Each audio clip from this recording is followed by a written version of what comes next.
La migration en tant que phénomène global et complexe représente un défi majeur pour les États, non seulement en raison des dynamiques démographiques et économiques qu'elle engendre, mais aussi à cause de ses répercussions sur la sécurité humaine et la sécurité nationale.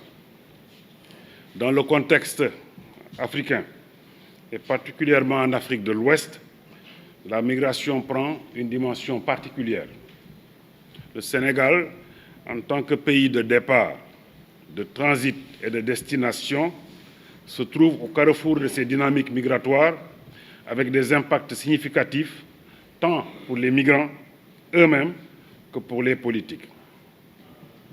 La migration irrégulière, devenue une préoccupation nationale, voire internationale, prend de plus en plus des dimensions inquiétantes, avec son lot de malheurs, notamment de nombreuses pertes en vies humaines.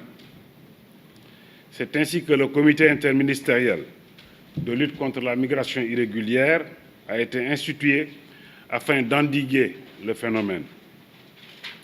Placé sous ma tutelle et ma supervision, il est l'organe institutionnel chargé de la coordination de toutes les actions des services et des structures intervenant dans la lutte contre ce fléau.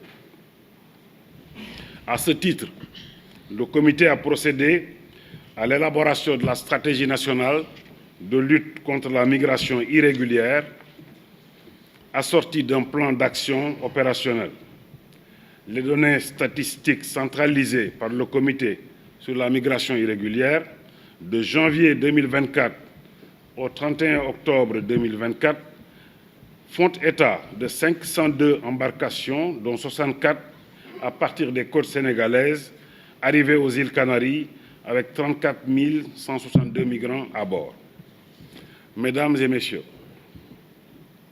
le CILMI dispose de démembrement au niveau régional comme départemental.